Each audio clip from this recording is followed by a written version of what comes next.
You will just share it like you're just telling a story to somebody. Okay. That's all.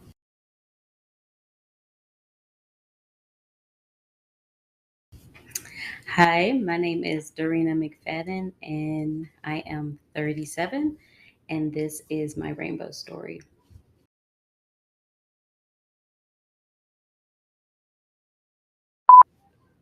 Wow, I don't even know where to start, but I do remember we were in a season in our life where we were in transition of finding a church to attend and a family to become a part of.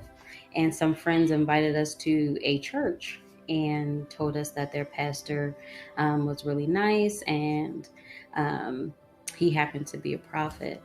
So our family got ourselves together and we went into the church, and the pastor, the prophet, called us up and he started telling us stories that happened that morning. And me and my husband was looking at each other like, what? How did he know what happened in our closet this morning? So as service proceeded, he called us back up and told us that we were going to have a baby. And little do we know, or we thought he knew, that we've had a journey of having miscarriages. And we were blessed to have a baby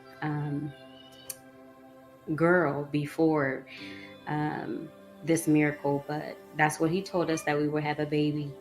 And at this point, um, we were just in disbelief. We didn't know if it would ever happen.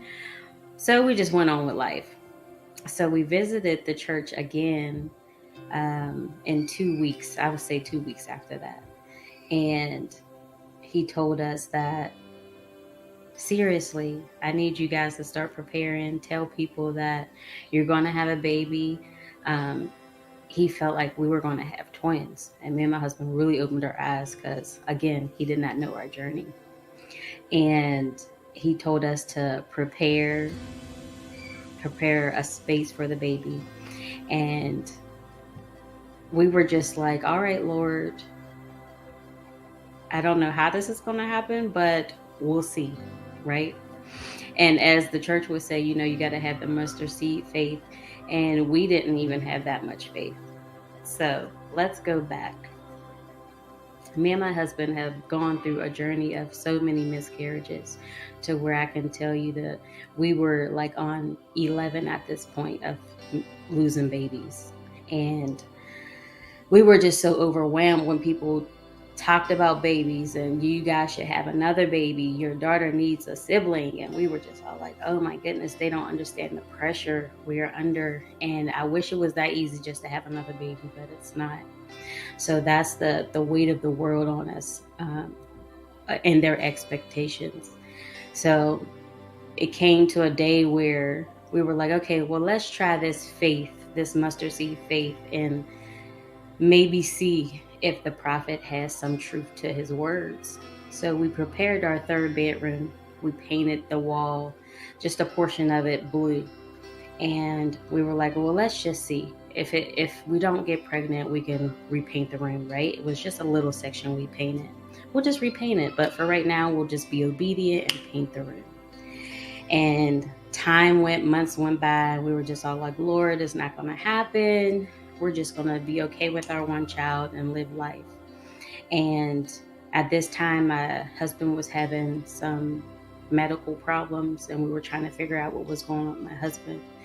And so having a baby was like last on our minds. And his birthday, my husband's birthday, was coming up. And we had such a good time that year to where I felt like in my head, being that his health was kind of failing, it was just like a celebration. Like, I'm happy my husband is here. And so later, his birthday is in June, beginning of June. So the end of June, I find out that I'm pregnant. And I'm like, oh my goodness, not again. Because, of course, I told you guys this is, pregnancy 13 at this point, but I've lost 11 babies. And it was immediate fear. And I didn't know how to take the news that I'm pregnant. And the first person I called was my mom, and she had a way to calm me down. And then I called the doctor, like, okay, what do we do from here? And of course, when you first find out you're pregnant, they try to calculate how far you are. And they kept my appointment like weeks out. And I'm hoping like they would call me in the next day, like, okay, let's find out what's going on. Because, of course, I'm impatient at this point. And I had to wait weeks to get an appointment. And I finally got in, and they gave me the sonogram to make sure that I was pregnant. And I was. And this time it was different. The other pregnancies, like, it would just go on and then I'll lose them. Or with my daughter, it was like a normal doctor's appointment where, you get checked, and I went on like the normal woman would when she found out she was pregnant. Well, this time they pulled me into a doctor's like office, like their own personal office, and I had to have a meeting with the doctor. And of course, I'm scared. Like, well, what is this about? Are they about to tell me bad news? Like, what's going on? And I happened to go to that doctor's appointment with my mom. And they're sitting me down and telling me that, we don't know if this pregnancy will continue because of your history. So we're just going to prepare almost for the worst. And I sat there in fear, and my mom started to speak for me. So I felt like I was like in an outer body experience because I kind of shut down. I hear my mom asking questions, but I'm just stuck on preparing for the worst, right? No person who finds out they're pregnant will want to hear that from their doctor. So we sat there and we finished. So after the meeting with the doctor, when I came back to, I asked my mom, like, what was said? Like, what was going on? And she was like, they just want to make sure that you're in the best position, the best health for the baby. They're going to keep an eye on you often to make sure baby's okay. So after my mom updated me, I noticed that they were sending me off to another office to where they had me make appointments like every 2 weeks. Every 2 weeks I had to have a sonogram with my son, which was amazing, right? I got to see my son every 2 weeks, but also scary. Like, well, is this going to be the day where, I lose the baby? And when it came to finding out his gender, I felt like we all just assumed it was going to be a girl because we had all girls. But when we found out it was a boy, oh my goodness. Nope, slide it out like this.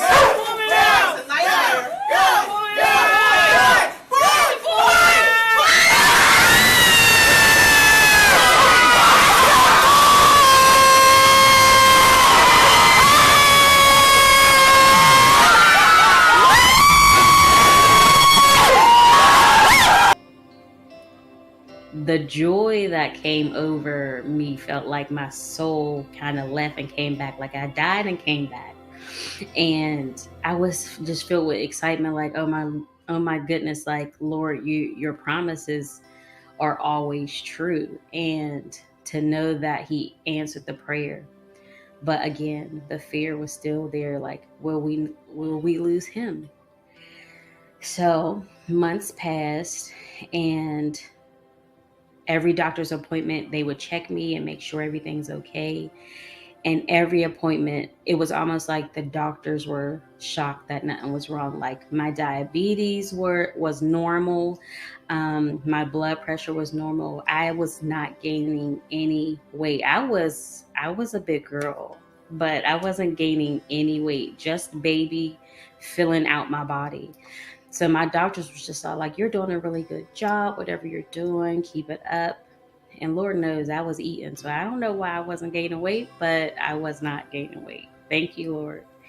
And every time I went to my appointment, it was almost like a meeting the doctors would have just to make sure everything was good. So coming to the end of my pregnancy, even that was a blessing because I never ever made it to full term.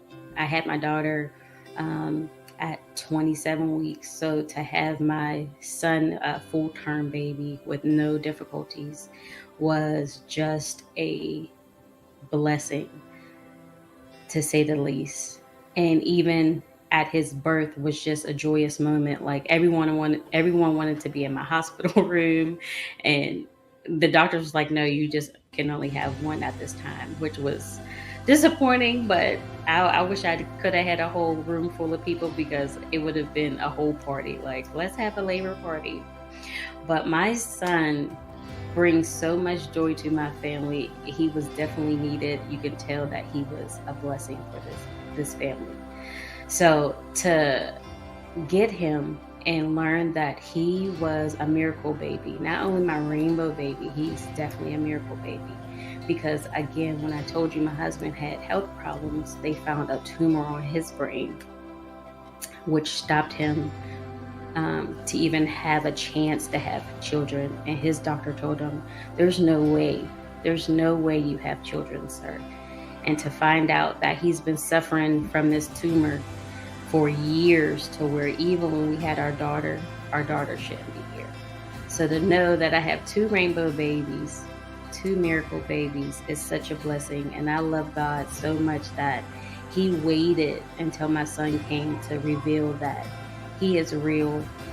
He is always going to be there for us, no matter what we see and what we're actually going through, that he's working behind the scenes for everything to come true. And I just love my family. I never dreamed in a million years that I would have these beautiful babies. Never dreamed that I would have a wonderful, supporting husband. And I just love that I was able to tell my story.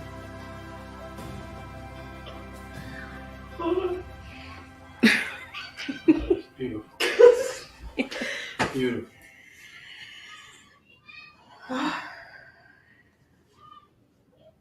I knew it was going to happen. Oh man. Ooh. I was